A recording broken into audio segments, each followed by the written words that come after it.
So I would like to introduce Ms. Mary Lou Aleskie, and so please come with me.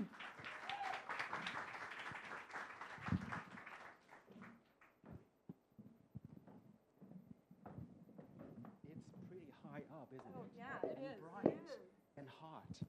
Okay, so I'm going to sit down. Thank you, Otherwise, Paul. I'm going to stay high. And I thought, I would give a very, very brief introduction, if I can actually find my notes. And yeah, okay. So, ladies and gentlemen, it's really a great pleasure on behalf of the Hong Kong Arts Administrator Association, or AAA, which is called ourselves AAA, and the arts community in Hong Kong, and to welcome Ms. Mary Lou Aleskie to Hong Kong. And I understand it's actually not your first time. You've been here before, many times. And so, you're not a stranger. But how's your jet lag? You just arrived.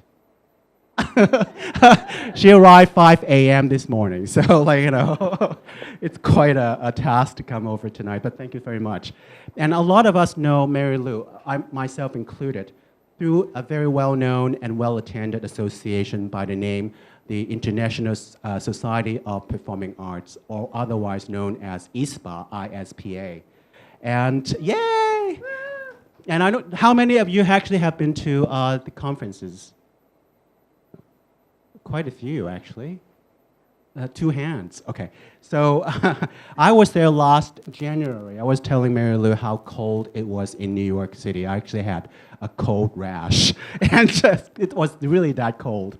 And I was there for the very first time, and I was literally bowled over by the sheer number of leading arts managers and artists from all over the world, hundreds of them, and all in the same venue. And I was really, really, really thrilled and happy, and a little bit scared, actually, as if the same way you go to a party and you know no one. So you need a lot of courage to start talking to people, even at my age. But I thought I went through the 3 days of symposium, and I was so impressed by how well it ran and managed. I actually I borrowed some ideas from the symposium back to Hong Kong for the AAA's Cultural Leadership Summit to good success, actually. So thank you very much. But there's a lot more to Mary Lou that we want to find out tonight, apart from ISPA, and her work for the former job as the executive director for the International Festival of Arts and Ideas, and latest, the executive director of the Hopkins Center at Dartmouth University in New Hampshire. So it's very fascinating to me, and I'm sure we're all going to have wonderful takeaway tonight. But to ensure that we have wonderful takeaway, I would want you all to have plenty of questions prepared, because from my experience, talk like this can be a one-way street, and we can be all wrapped up with material that we actually be given. But I think to have a wonderful experience, do interact, do ask questions. I'm pretty sure Mary Lou would have a lot of interesting, relevant, and inspiring stories to share. So without further ado, I would like to give you the floor, Mary Lou. Oh, thank you, Paul. Thank you. Thank you all for being here. It's so exciting to be here with you all. As Paul said, I'm not only not here for the first time, but I'm a huge fan of Hong Kong, and have had the benefit of collaborating with a number of you in the audience, and I look forward to doing more in the future. I'm actually here representing kind of 3 hats, and I'm going to talk about each of them, and hopefully that will help offer differing perspectives on what network building and community building is all about. But I just thought I'd start with a quote. I like old quotes, especially old quotes that are meaningful today, long after the people who said them are dead. So here's a dead person's quote. Only through art can we get outside of ourselves and know another's view of the universe, which is not the same as ours, and see landscapes which would otherwise have remained unknown to us, like the landscape of the moon. Anyone want to guess who that is? This is from Marcel Proust's great work at the turn of the century, talking about the landscape of the moon and how art makes us see things that we otherwise wouldn't even know was there. And I'm very excited to be talking about building global communities, especially at a time when there's so much chaos in our world. And we know that the work that we do is about imagining the things that we can't see, imagining the things that bring us together, and imagining what's possible when we do those things together. So I'm very fortunate in that I've had a lot of jobs. So job security has never been something that I've been focused on. And because of that, I've had a lot of experiences, which is pretty exciting. Actually, many of those jobs I've had for at least 10 years, so I'm actually 120 years old, but it's the jet lag that makes me hold up. So, so I'm going to first talk a little bit about my current job because I really think that when you're thinking about building networks, especially global networks that bring people together, you need to start at home. You need to start with who you are. You need to figure out for yourself what you represent in the world, what you represent for your community, and how you want to connect in the world. Because just like a tree, you need deep roots, especially when your branches are reaching out globally, so you don't topple over or turn into something that you're currently not. So I'm going to show you a little bit about my roots and who I am based on where I'm living and the work I'm doing now. If you want to slide. So, whoop, that was too many slides. We missed a couple. Let's see.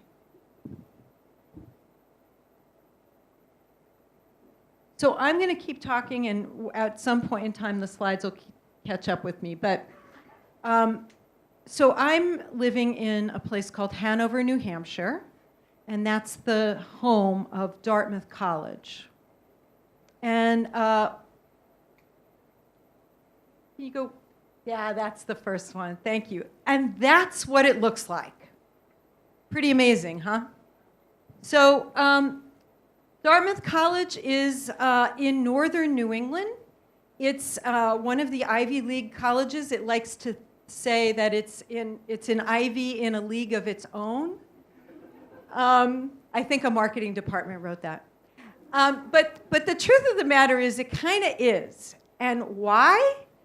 Well, first of all, it is really and truly surrounded by absolute beauty. Mountains, and it's in a rural environment. So it's among the most intimate and small of the Ivy Leagues, and that allows for us to have a sense of immediacy. So when I was talking about networks earlier and knowing who you are, at a place like Dartmouth, we're allowed to know who each other are in a very intimate way. So being able to work together across disciplines, not just within artistic disciplines, but in the sciences, in the humanities, and social sciences, is a really inspiring and great reason to be in a place like this. It is, you can flip. It is a research college, so we do have a medical school and an engineering school, but because we love our smallness and our intimacy, we keep lying to people and calling ourselves Dartmouth College. Now, this is, in fact, the building that I'm responsible for, which is one of 3 legs of our arts community. We have a major museum, in fact, one of the largest teaching museums in the country. And we also have a spectacular film and media center that does everything, that also houses studio art. So if anybody been to Lincoln Center in New York? See anything that looks vaguely familiar? So the 5 arches. So this is the building they got right. It came first. Same architect by the name of Wallace Harrison, but it was built in the 60s. And in fact, dedicated in 1962. And this was in the days when the arts actually captured headlines in the New York Times. So if you went and you looked at these articles, you would not only hear how the Hopkins Center was a definitive building making a statement about arts on college campuses in the United States, but that it was actually changing the direction of arts in the country, because this notion of having a building that had all of the arts under one roof was really innovative at the time. And in fact, not only do we have a concert hall and a theater and a recital hall, but we have a woodworking shop, a ceramics shop, a jewelry making shop. So the idea was that there would be this interdisciplinary combustion at all times. Now, this building was actually built in the 60s, was primarily meant to be an attractor of visiting artists from all around the world, so that the Dartmouth College could proclaim its importance. In fact, when I go back to Hanover, I'll be welcoming Yo-Yo Ma and the Silk Road Ensemble, and we'll be having the world premiere of a work that we are commissioning for that ensemble. But in the 21st century, just being able to welcome the artists of the world and share them with the audience isn't really all that exciting unless it's connected in a substantial way to your community. So back to the idea that somehow we have to represent our roots. So if we can just change the slide again. So one of the things that we're starting to think a lot about is how we use our faculty research to create new artistic work, to create new expressions of work, to not just welcome people to Dartmouth, but to send it out to the world. And in fact, this is very much the beginning of where a community building effort happens, right? You're building your networks right on the ground with where you are. This happens to be a work that was based on the research of one of our musicologists, a man by the name of Ted Levin, who's a specialist in Central Asia. This is a work that is based on a story called 40 Girls, Kirghiz. It's from Uzbekistan, and it's about heroic Muslim women who saved their villages. And it's a tale that's been passed on over time. This work was made at Dartmouth, produced at Dartmouth with a world premiere, with traditional instruments, but contemporary music, film, and actually next week it'll have its New York premiere at the Brooklyn Academy of Music, and it'll be traveling all over the globe. So this is an opportunity for us to take the research that's happening in Dartmouth with our scholars, build something with our students involved, and then put it out in the world. I think, you know, we often think about us welcoming in artists and then putting their performances on stage. I think the next way that we're going to be building networks is about making things and putting it out in the world. So we'll go quickly. This is another one of those kinds of works where we commissioned a young composer to collaborate with our engineering faculty to make instruments that were about a sound composition that she wasn't able to make without these unique instruments being made in our engineering studio. The thing that's most unique about this is that the work not only premiered at the engineering school, but then was carried across our nation to 4 million households on NPR, and was written about in academic publications. So again, mix it up, interdisciplinary. That's how you make friends. Because if you make things together, it's really hard to get mad at each other. Okay. We also have a very vibrant film department. This is a fairly famous documentarian who uses our faculty for research for many of his pieces. He just premiered a series that was published on the Vietnam War, and he will be premiering a series with us this summer on country music and Americana. We also are looking for ways to build community by inviting institutions in as collaborators. So New York Theater Workshop is one of the premier companies off Broadway dedicated to writing new plays. We have an entire course of curriculum that is about incubating new plays over the course of a month. And so there's course credit for students, new plays get made, and work gets done, and again, friends get made. And of course, we're very interested in work that provokes dialogue, because if you can have a civil dialogue about issues that matter, you have a chance of not only building friends, but also using those friendships to change people's ideas and attitudes.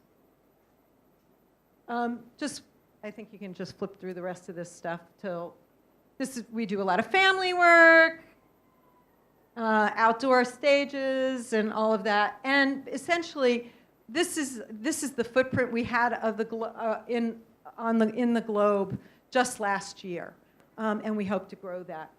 So that's my foundation. Those are my roots that's the roots of the tree, right? And as I'm reaching out and I'm here in Hong Kong, you get to see the dirt that I'm planted in. But my other hat that I'm wearing is as the current chair of the board of this organization, ISPA. I can sit down, Paul, now, and you can come in. I'm sorry, I didn't mean to, you ran away. No. So the International Society for the Performing Arts is a global organization of about 500 members from 50 countries. It was founded actually by university presenters in the United States. My colleague Emil Kang is here. I'm going to introduce our ISPA colleagues in a minute. But he was talking about earlier about how in the United States, because we don't have government funding, our colleges with their endowments are really the research centers. Those are the organizations that invest in the arts. So they started this organization over 60 years ago. And it has become, at least for me, the single largest network of colleagues that I have to rely on in the world. And I know that no matter whatever major city that I go into, if I have an issue, a challenge, a problem, or an opportunity, that there'll be at least one colleague, ISPA member, that I can rely on. In this case, I've got, 4. So Hong Kong's already ahead of the game. So you can... Okay, so these are the stats. Founded in 1948. We did our first international congress in 1987. Keep going. One of the most important things that we do is invest in fellowships. And these are opportunities for emerging leaders, artists, artist managers, producers, independent producers, to come together at our congresses, which happen twice a year, and to create friendships, professional relationships, and have an opportunity to learn and share from each other. This is a very, very unique program that is independently funded for one portion of it, and then government funded by 11 countries around the world. And for us, it's a way for us to make sure that voices who otherwise wouldn't necessarily be at the table will be there to join us. And it's so important as we think about building community and building networks that we not only see the people who are at the table, but we think about those who aren't. Here, just some statistics on the fellowship and the countries that we have welcomed support from. And as we build these programs, we really rely on ongoing mentorships so that we have 2 congresses a year, one in New York in January, one internationally in various places. But throughout the year, we do all rely on each other, and certainly our fellows rely on us as well. We do pitch new work. Artists come to us and apply to share new work from around the globe, which is another thing that ISPA does. It's very important to build new communities. And then there are plenty of places that are marketplaces, but this is truly a professional exchange, meaning an exchange of ideas. Yes, people have projects, but this is not just about a transaction. This is about a lasting way to talk about collaborating. And then ultimately our congresses, this is the Time Center in New York, which is our consistent venue in January. And we have, I don't think that's right, is it? Is it 19? Yeah. 20. So we have an international congress coming up in Leeuwarden, northern Netherlands in 18. Guadalajara is in 19. Taipei is in 19. I don't know what else is coming. They're flipped. Okay. Check the website. Reykjavik is in 2021. So that's hat number 2. This is an organization that I would say to you, if you can join, please do. If you know of or would like to be a fellow, please come and check out our website and apply for either the Global Fellowship, or maybe sometime in the future we can have Hong Kong support fellowships, which is what we really would like to have happen. Lastly, I want to talk about one other hat that I'm wearing tonight. Before I went to Dartmouth, I was at Yale University in collaborating with Yale University as the director of the International Festival of Arts and Ideas, as Paul said. And I still serve on the Arts Advisory Committee for Yale China Association. So some of you may have heard of Yali, very famous in China for supporting education and health and well-being throughout China. About 5 years ago, there was a conversation that said, we can collaborate with people and make the world better in these arenas, but if we don't have arts also as part of the 3 legs of an important stool of how you make healthy society, then we're not completing the work that we do. So we launched a fellowship program in collaboration with Hong Kong, because Hong Kong was visionary enough to want to invest in developing artists and artists who lead. And so we had a Yale China Arts Fellowship where artists applied and were selected to spend 6 months at Yale with us and then develop projects, came back, revisited our community, and then premiered them at the International Festival. So I'm so fortunate because I've got ISPA friends here, I've got Yale China friends here, and I want you all to know who they are. Tisa Ho, who you all know as the head of the Hong Kong Festival, but you should also know as the chair-elect of ISPA, who will be leading the organization next year. Yeah. Another member of our executive committee, Emil Kang, I've also referred to him before. He, in his day job, is the university presenter at University of North Carolina. Allison Friedman, who's no stranger to Hong Kong, you know, is on our board. And we have Teresa Chang is a former fellow of ISPA as well. And then my beloved Yale China artists who came, it's so good to see you all. Oni is doing experimental theater work. Debbie is a community sculptor. Phoebe is, she saws pianos in half, actually, and calls it art. That's why she has the neck brace. No, I'm only kidding. Hao Yang, who's a wonderful choreographer, and Perry, who's an environmental community activist and sculptor who really made a great change in our community. So that's my story about building networks. You got to start at home. You got to be authentic. You got to look for those people who aren't at the table.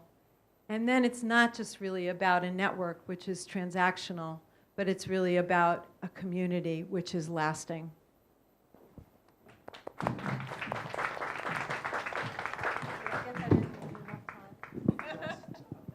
And okay, so that's thank you. That was a very fascinating talk. And I suppose, like, you know, I looked at the clock, and I have like another 15 minutes to talk to you before I open up to the floor. But as, like, you know, we don't really need to be bound by all these boundaries. And so if you have any questions now, if you have any questions, you can ask them now. I'll go into my tirade of questions.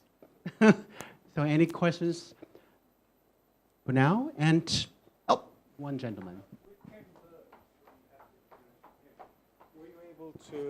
Were you able to use that to link in with Vietnam?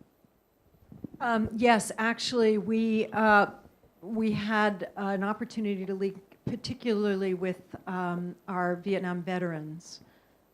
We started as a result of the research. We actually started an oral archive of both survivors from Vietnam, on both from the North and the South, family members who had emigrated, alongside the veterans both from Vietnam as well as American soldiers. And he uses a lot of that research actually in the film, and it's quite poignant, and now is available for further research for other projects. So again, sometimes when we make artistic work, we're not just making a thing, we're making a possibility for the next thing, and that's where starting with research really helps. So any more questions? So if I have a question for you. So there are a lot of young folks in the audience, and so in my daily work, like, I deal with young people too, like, wanting to break into the business, arts management or artistic sector. So I looked at your resume, and you actually start out as an auditor at Deloitte in New York. What happened? How did it happen? It begs the question. So Mary Lou, can you share with us? Yeah, so, I already mentioned that I can't keep a job. I also have never had a plan. So I think that actually before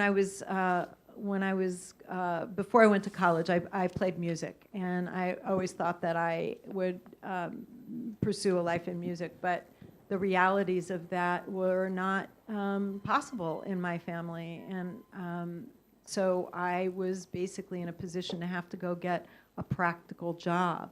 And actually, this is a big issue that I deal with, especially with college students who are on scholarship in the United States, who are first-generation students whose families don't have the resources to put them in college.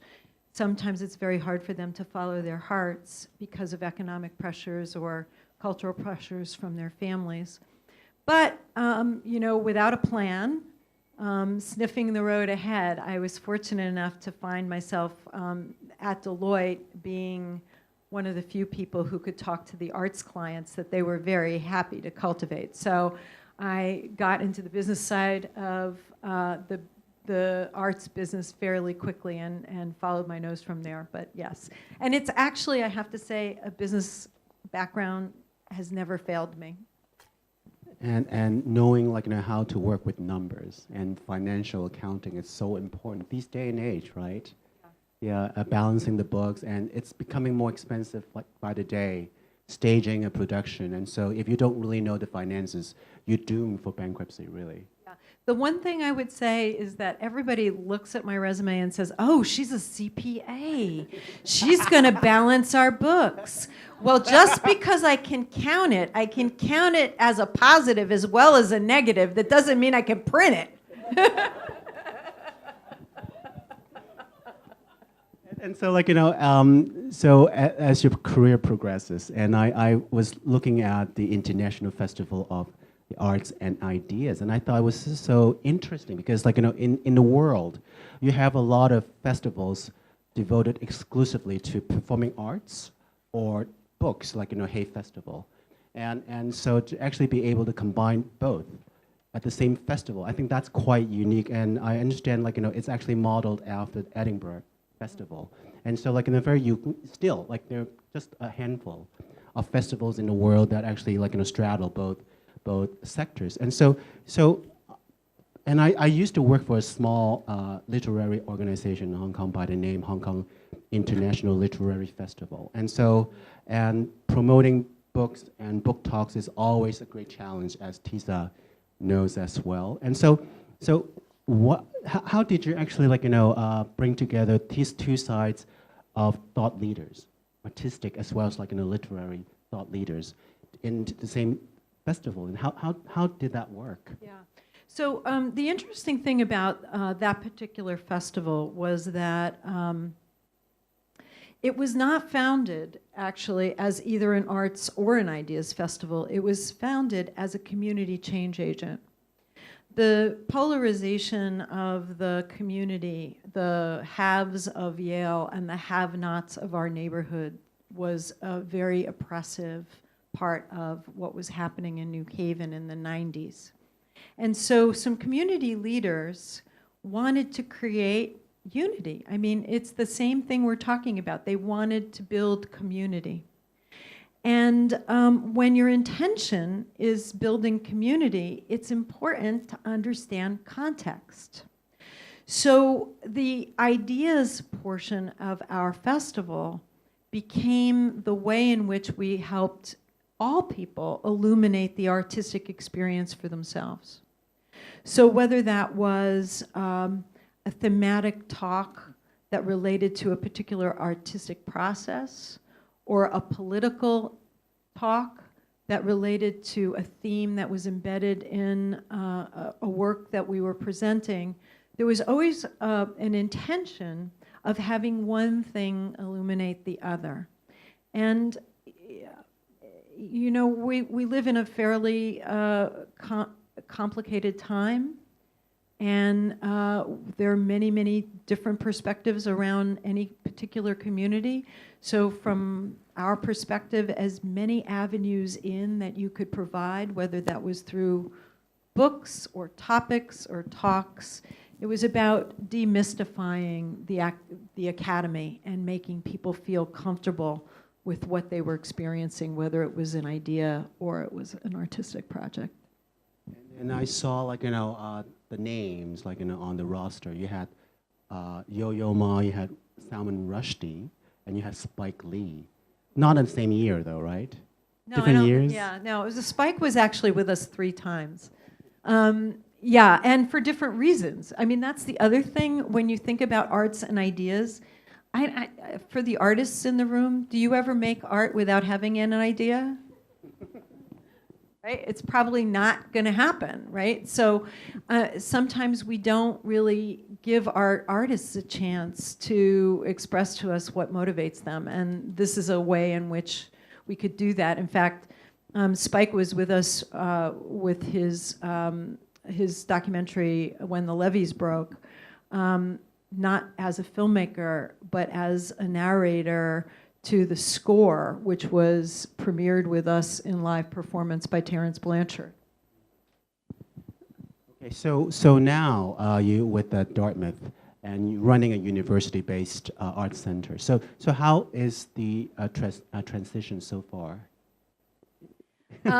You know, I'm basically a festival maker. I just like to be the good humor truck, basically, wherever I go. And now I have, and usually if you connect with people and you get people excited, you can pretty much make them feel better about themselves. It's a little harder with a building, especially a cement one. And one that's based in a university that is over 200 years old. So the challenge has been, and the opportunity has been, to be in a fairly rigid environment and watch people see things differently and see them light up because you listen to them. And so intentionally listening rather than just doing has been the most profound transition for me. And the participation of the students, does that make your job more challenging or more interesting? I suppose both, right? Absolutely. I mean, I think that our students are, in fact, the most exciting part of the job. And I'm fortunate that we have 8 resident ensembles led by working artists that report to me in the Hopkins Center. They're not academic ensembles. So we have 400 students participating in these ensembles. So it's a great opportunity to inspire students to make work and think about how they would make work. You know, it's also an interesting time to collaborate with students who really want to make a difference in the world because they see the world needs to be made a difference of. So connecting them with the opportunities to collaborate with faculty who really care about them and to watch things come out of those collaborations that isn't just a grade is really inspiring. And so now, like, you know, we're on to ISPA. I said, like, you know, the connecting tissue. And so, and I said, as I said, like, you know, I went to my first ever, like, you know, episode of ISPA last year, and I was scared. Like, you know, walked into like in a huge room with hundreds of people, and so I didn't really know where to place my eyes and like who to stick my first name card to. So maybe like Teresa can actually explain to us like how she actually managed her first time experience at ISPA. Hi. Actually, I think they have a new feature this year. It's called Coffee Clash, and Coffee. Coffee Clash, and like you can sit on different table and talk about different topics.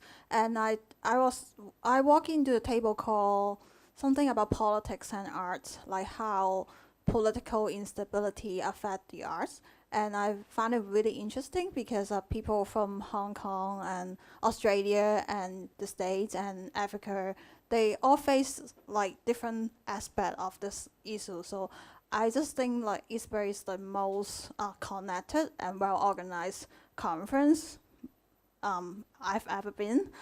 So it was very, very beneficial experience for me. Yeah. So what's your takeaway? I joined the Global Fellowship, and I think they give plenty of people this fellowship. It's like more than 20 people, so it's a really good chance for us from Hong Kong to try, and I encourage everyone here to try it this year. Thank you for sharing that. The Global Fellowship is actually the most competitive of the fellowships that we have. So congratulations. We get maybe 100 times more applications than we can actually fill. But we really want people to participate, and we look forward to seeing your applications. But it's competitive. I know of an ex-colleague who applied and didn't get it. So it's actually not easy. So when is the application start? Well, there's a rotating application. In fact, the British Council has an application process right now for fellows from the Middle East and Africa. So you just have to check the website, and there are different deadline dates, and encourage your community to support more Hong Kong fellows at ISPA. So it's every January and every summer. And so how did you pick? Have you ever been like had a Congress in Hong Kong? We did in 2006, and Yeah. I see nodding heads. There are at least 3 of them over there. I'm sure others in the room were involved. Asia actually is an important region, and 2006, I think Hong Kong was the first Asian Congress because Singapore came after that. So yes, you were groundbreaking. So who was the organizer at the time in Hong Kong? LCSD, and they remain a member. Right. Yeah, 06. It was. I was told it was all hands on deck. The whole of LCSD came and helped to do this. Yeah, just to follow on what Mary Lou said about the fellows. I have my crib notes. 286 applications for 22 places in the Global Fellowship. So that's really, really tough competition. So congratulations, Teresa. But a number of regions in the world have fellowships for their own part of the world. And I don't think I'm telling any secrets. So I've been in conversation with the ADC. So please encourage them also. I think Hong Kong is in a very good position, at least in financial terms, right? It's something we can afford to do. And if you have a Hong Kong fellowship, then the competition won't be so, at least there will be some places for Hong Kong fellows. I'm really hoping, I believe in this, but I see the value of it. I've watched fellows from other places go to this program, not only for 1 year, but because the fellowship allows them to go on a continuing basis to a couple of years, to see the bonding, the connections made, and the friendships made. I mean, what Mary Lou said just now about everywhere in the world, you will find somebody. If you have a problem, if you have an issue, you have an idea, there's somebody to talk to. This happens if you get involved. Mm-hmm. And it happens, Paul, I'm glad that you had wonderful ideas that you could take away and, impact the AAA with this. But if you came back more, those connections would become so much stronger, and there are more ideas. So when will you become the chair officially? When does it start? January next year. Uh, But I would next year, advocate. 19. Yeah, but I would advocate for ISPA regardless of whether that was happening or not. It's really something I believe in. If I didn't believe in this organization, I wouldn't take the chair. I wouldn't, But in your future capacity, would you actually try to bring the next overseas Congress to Hong Kong, to return to Hong Kong? Well, the next 3, 4 are already decided, so Hong Kong is absolutely welcome to bid. It's a bidding process. Oh, it is, just like the Olympics. Yeah, it is actually very much like the Olympics. It's And we very sought after. Yeah, and we planned, we try to plan in 4-year blocks. So, Right. the other thing I should say about the fellowships is that now after 11 years of having fellowships and building these relationships, we now have fellows who are in leadership on the ISPA board and executive committee. So it is not only a place that you can build connections, but you can actually demonstrate leadership in the world. But I just speaking from like personal experience, to talk about cultural exchange and international fellowship, to bring people to your city, where alchemy of talent and ideas can actually take place. I was at the Kennedy Center many years ago as a fellow, and so at the time there were 12 fellows, 6 from the States and 6 from international communities. I was the only one from Hong Kong. I remember I had a classmate from Egypt, an artist, and I had someone from Singapore, I think, just a hodgepodge of nationalities. And I think that's the sort of relationships you can actually forge, and then that stays with you forever. Not just professional, but social. And every time you go to their country or their city, you always have a friend waiting for you. And I find that very important, especially now in Hong Kong, because this is the kind of talks that we have. We have the latest of the financial secretary, the policy, the chief executive, the policy address, as well as the financial secretary, the budget address, I suppose you can call that. And so the government in Hong Kong encourages a lot more cultural exchange with funding. So it's always about allocation of resources, and the government puts the money where their mouth is that the expression? And so and that's why it came to tonight's topic about cultural exchange, about how to actually improve your network, because the world is getting smaller, and your art needs to be seen by more people to be able to make it work. I mean, to survive, I suppose, as an artist these days, and it has to go more exposed. So ISPA, and also your present work and your former work, the festivals and the art center, they are great places to actually have different talents and resources come together.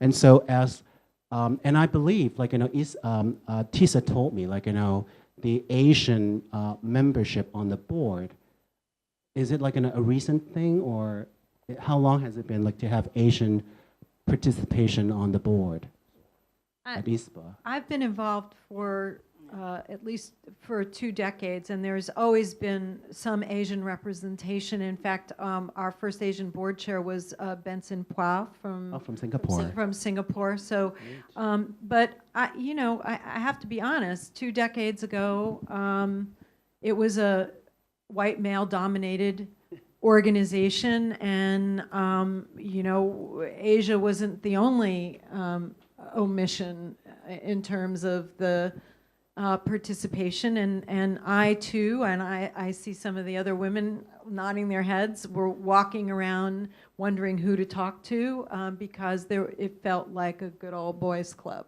but it doesn't feel that way anymore. Great.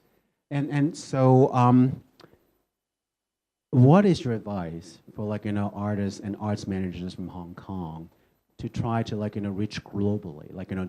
The States is one part, and also Europe, Australia, just every corner of the world. What is your advice for us to actually make our mark even more pronouncedly?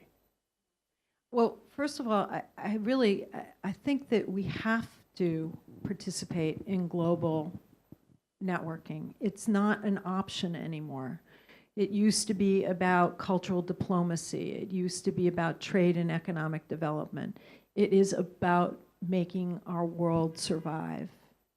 And so, especially the artists in the room, I think that as much as you can reach out by surveying your own network as a start and making sure that you understand what tentacles you have already in place that you can pursue is probably step number one. You know, here in Hong Kong, you have a strong, developing, emerging, exploding arts and culture sector. You know how to advocate in Hong Kong. Anybody bring an umbrella? Use your ability to advocate for yourselves so that the visibility of the Hong Kong, the vibrant Hong Kong arts community starts to be known in the world. You have the incoming chair of ISPA here as one of your advocates. You have many others here as well. You have Paul, who's touring all over the world. These are, well, your company, I should do more. Your company is touring Just all over the Spain. world, but you do have people here who are beginning to reach out. I will tell you that you will be better if you think of yourselves as a community as opposed to a series of individual organizations, and you support each other as developments happen here in Hong Kong. I'm looking at Allison from West Kowloon. There's so many people here that are doing things, whether you see a way of collaborating or not, supporting each other is essential. So before we open up to the floor, because we're talking about cultural exchange, and I'm looking at the Yale China teammates, and I really want to hear about your experience, because I think you're at the forefront of cultural exchange, like, you know, to getting yourself, your name out and getting experiences back to help the local communities to grow. So if you're okay with this, I want to, like, you know, invite one of you to speak about your experience, if you will. Who's the brave one? Perry, talk about your chicken. I want to hear about your chicken. So first of all, I totally agree that, I'll say, right? They want to see your face. Turn around. Okay. Address the audience. Long hair, but still a man. So I still call myself Mr. Perry Ling, right? Yes. So yeah. So Join the club. because it's pretty special. Actually, I never think Yale China will pick up me to be a first fellows, because first of all, I'm not a performing artist, so I'm not sure why I can contribute for the international festival. The first time I heard that an international festival, because I really do some homework, you know, try to search it online and then what they do it, and most of them work for performing arts. And when I go to there, because I'm pretty tradition, and I think I saw Edison once in the Bathurst University in the Academy of Visual Art, and first time I meet her in sculpture studio, and I still working for the pastor. So, but by the way, and the story is, I didn't have any idea about the performing art. So that's why when I go there, and 6 months, actually I pretty worried. But next of me is one of a pretty fantastic young hall, and that is a pretty good choreographer. So that's why I don't know what I can do. But by the way, related to collaboration, because I'm not a pretty traditional a collaborative artist, and I work at the sculpture is not collaborate with music or performance, but it's a transdisciplinary. I try to collaborate with environmental study. So why every time Mary Lou try to introduce me is a cute chicken? Because my project is talking about the food justice. Yeah, food justice. That means it's what kind of food you eat and what is a food ethic involved in your a daily meal, something like that. So because I want to make a joke for the audience and try to kill the chicken, but try to hide up that kind of cute chicken in the food, and they never know that until they eat it. So, but that is totally banned because that will be get complaint, and even Our those who are in production US. manager wouldn't have any killed chickens. Yeah. So because there's a story is started like this, and I write that kind of proposal for the Yale China, and I advocated. then when I go to the New Haven, actually the story is totally changes. Because I go there, it's not just like artists to work in the studio. Actually, I think 6 months I just like have a few weeks working in the studio only. And then, but most of time I spend it in like a different like community I call. So like why Mary Lou always emphasize I change the community, because actually New Haven, I mean the International Festival of Arts and Ideas that's happened in like New Haven, and then that actually is divided into different parts. I mean they have a different community to consist it in to like of New Haven. Like Hong Kong, we consist of a 3 districts, like New Territories, Kowloon, and Hong Kong Island. But New Haven also, they divided into few parts. And one of them is we call Nixon, and then that is a major we call Black African American, right? African American community, but most of them is like in the poverty, and not a lot of people think that district is not quite friendly because that group of people, you know, in how to say the history background, right? The right, racism. So that's why I turned back is try to mix up racism and the food justice. Because when we talk about food, and we always talk about like the appearance of food and why we don't pick up that kind of food and pick up another one, just depend on appearance. But actually the nutrition of the food is the same. So just like the people, the human being, I don't think why we need to use like the color to categorize the people. So that's why I try to change it. And I use it like that kind of concept and then to apply that into another artist in residence after the Yale China Fellowship. And I spent a month in Kentucky and I talking about that kind of work and make it a series of kind of like a sculpture work over there. So, but it's a too long story, so you can check in my website, you can see it. But at the end, it's like I spend most of time, not only the community, in other research discipline, it's in the like environmental and forest study. And because I started working like how to, we call measurement about the environment. We call it like environmental impact assessment. So that's why it's interesting, because for the sculptor, you have to use something like a material in the world. You need to make a carving, you make it like a casting, you have to use some of the material. But the people just think we just consume the world, but how you fix it the world with the material. I think sculptor can be tried to do more, you know, not just build up something. And in the same time, you can, you know, clean it up, you try to save it your world with your technique.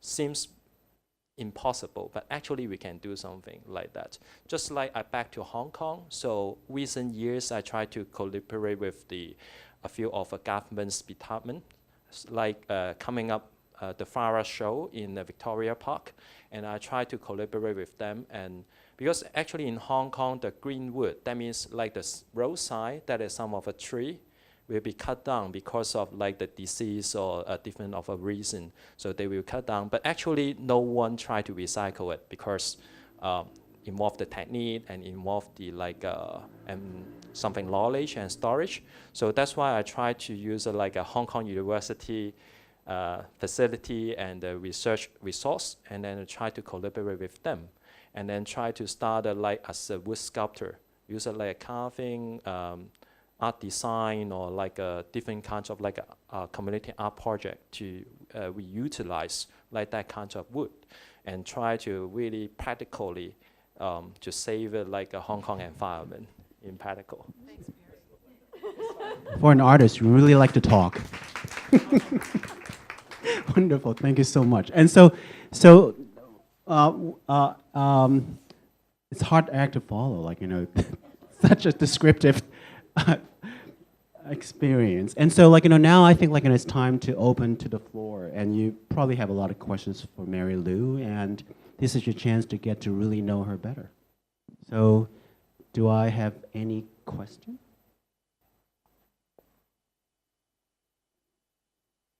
Oh, okay, so, Dara first. I'm wondering if you could talk a little bit about technology and how, I mean, in the 90s when you were starting the festival in New Haven, things have changed a lot now as far as networking and using technology. How are you finding what are the good parts of that, and what are the drawbacks of that? You know, one of the drawbacks that I'm dealing with right now, very immediately, is the fact that, our building at Dartmouth is not unique. So much of the performing arts infrastructure in the U.S.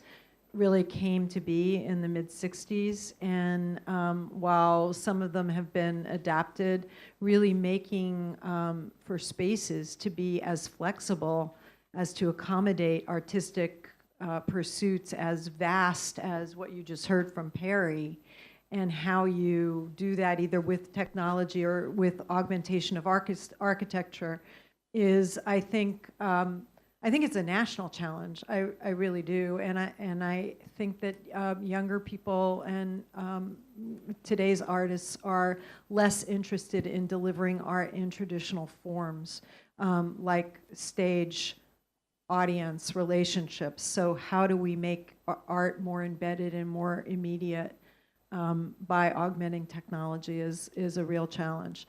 I also think that most of us recognize that when maybe in the 90s we were advertising and we had our audience community. We didn't think about our online community as part of the community that we had to serve.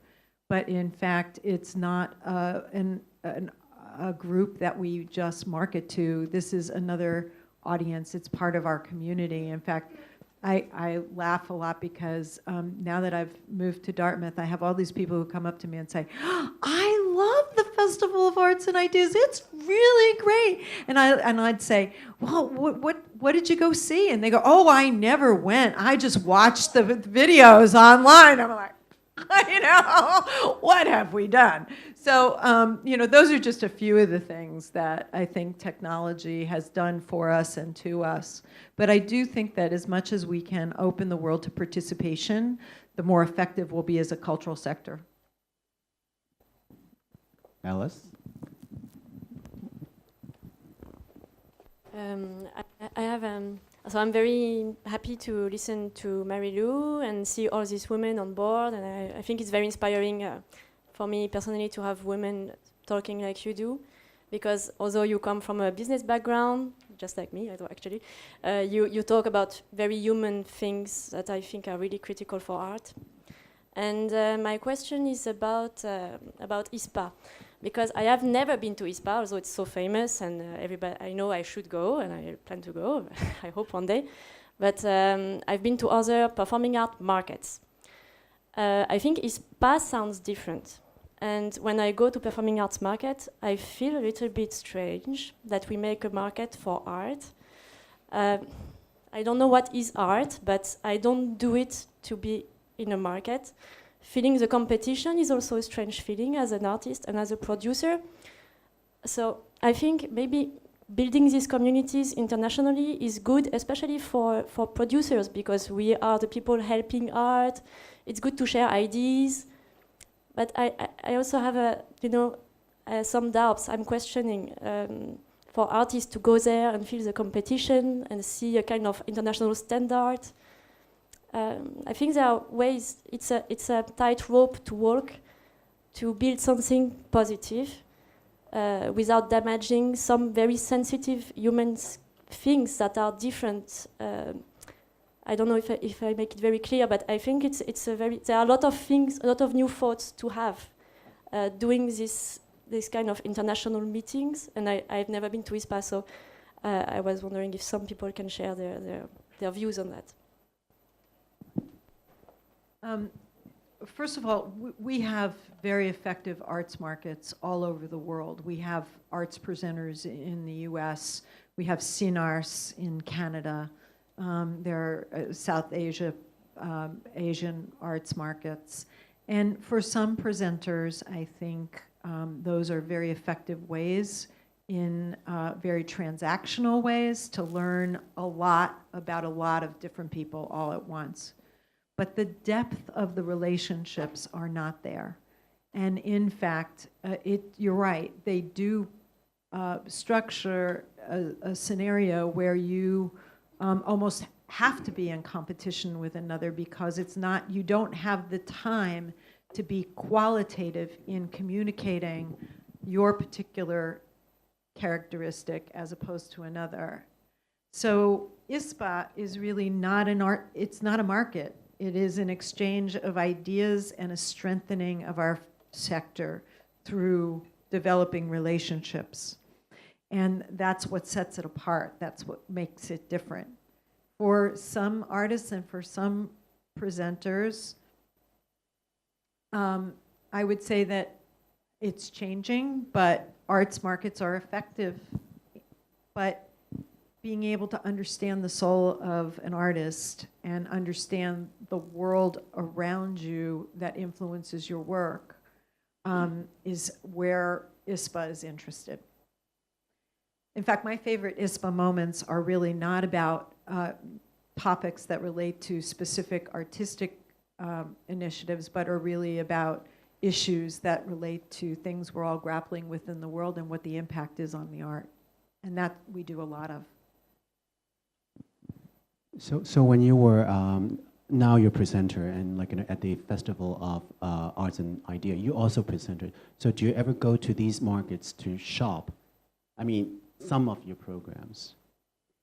You know, I actually think that we're moving into a world where those people who kind of go with their calendar and are filling in the blocks are becoming fewer and fewer, because context matters, and one has to think about curation rather than just filling in the blocks, because our audiences are more complex.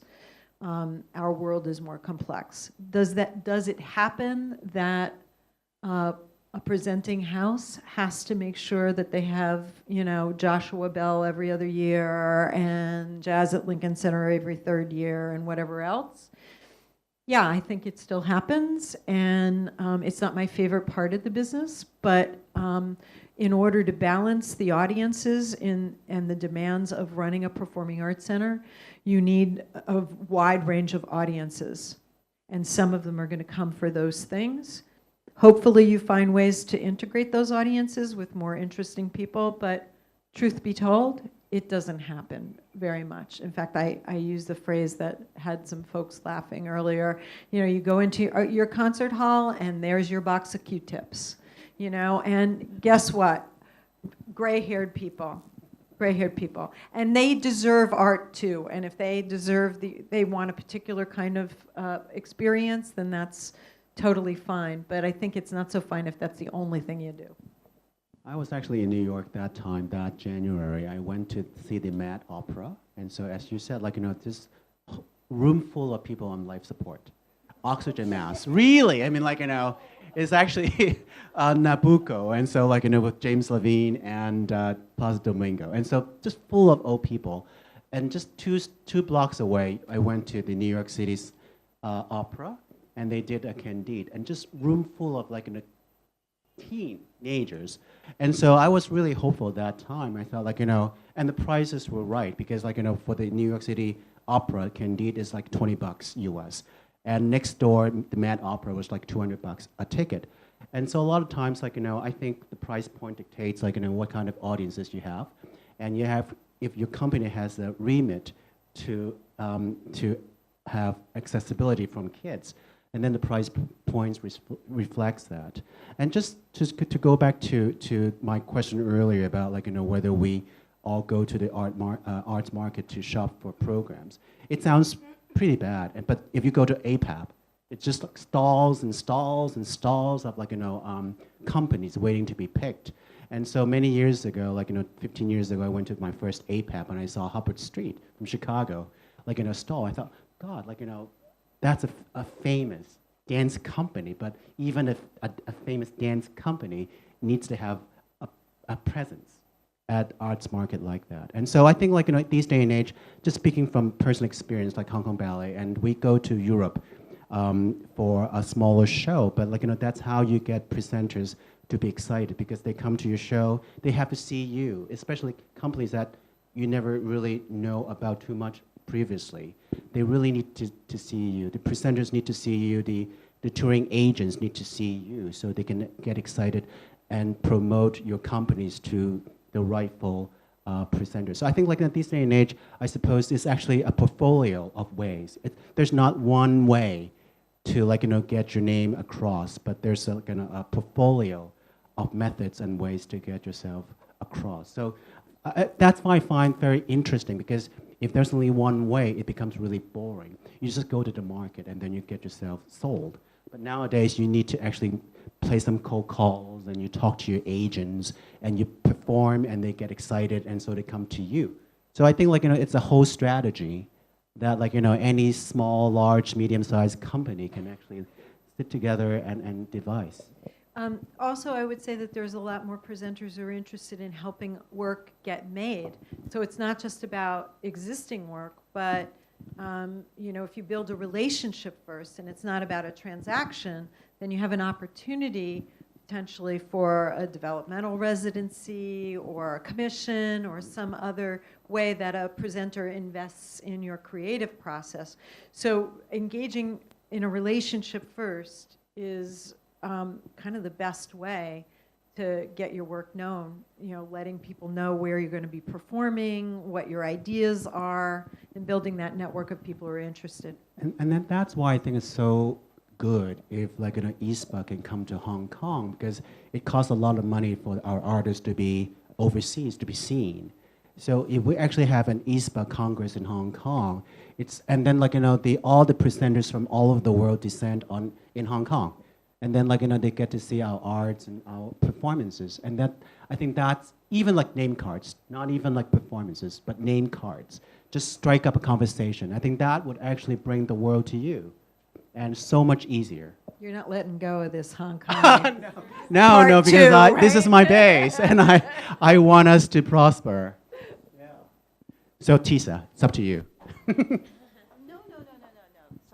It's totally not up to me. It's up to Hong Kong to bid for this, right? So in fact, I will probably have to recuse myself any part of that decision. What I just wanted to add to what Mary Lou said about ISPA and to respond to this market idea. ISPA to me there is that market dimension to it if you want, but to me ISPA is so not about buying and selling. It's really about relationships. And the reason I keep going back, I have kept going back since I started in these last few. Okay, sorry, digression.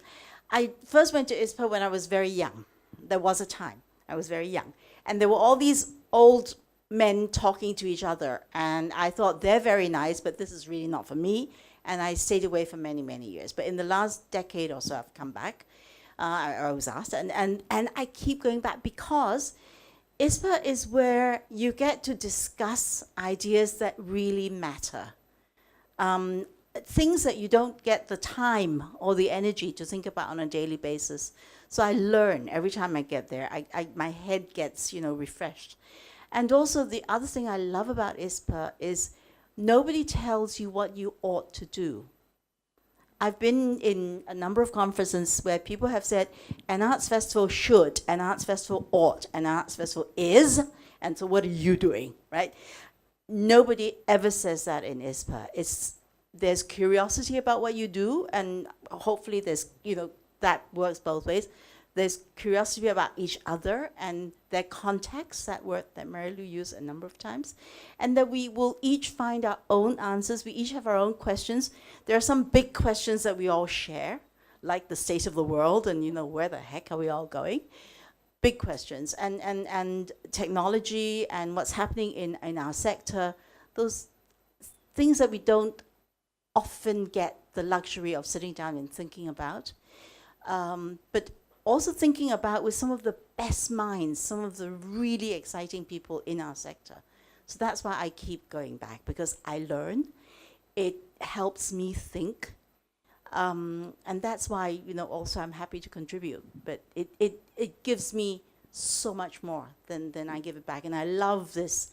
I'm an opinionated feminist. So I don't take it lightly when anybody tells me what I ought to do. right? Or what a festival ought to be. But ISPA never does that, and I love it. And there's also a lot of drinking and partying too. Just adds to that. So any other questions from the floor? Deborah, you must have a question. You might have something to say.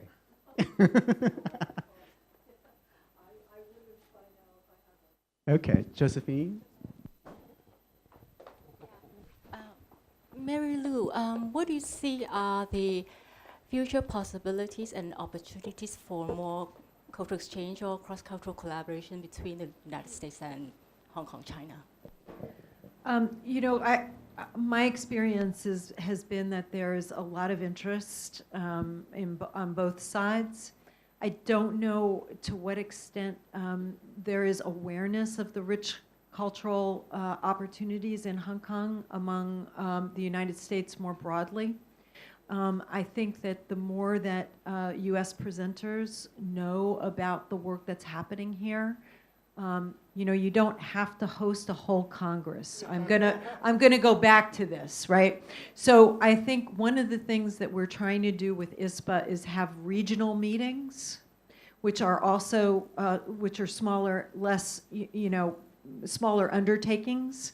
And I think to the extent that you can get the word out around the world about what's happening in Hong Kong, there would be a lot of interest in collaborating in the U.S. I was saying earlier, I think that, you know, the financial sector between the U.S. and Hong Kong sees no barriers. I don't know why we would see barriers in the arts.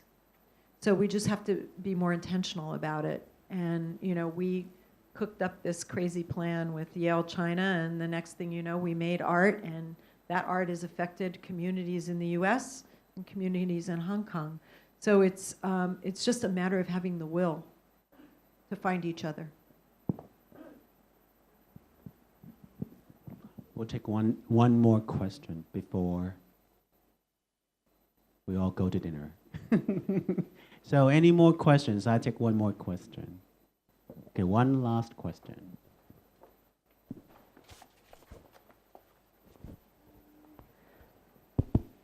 I have a question about Mary. As you mentioned, you used to have some pressures from your family and your culture to get a practical job in the past before you start your business. Like, so what makes you keep going on your intention about changing the world with your hats? Well, thank you. That's a good question. I think it's because of the people that I see and I meet who make a difference every day. I have faith and hope because I see change happening in the hands and hearts and minds of the artists that I get to work with, including these young people who are here. And my mother, who's not with me anymore, asked me if I would please keep my certified public accountant's license still active, just in case. So, Mom, I just renewed. It ended in February. I was only 2 days late. So I keep that in case things don't work out. And it has been working out. And so I assume we have no more questions.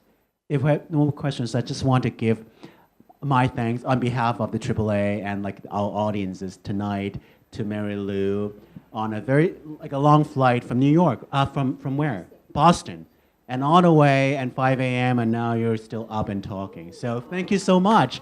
It's been a valuable experience. Thank you all. It's been wonderful.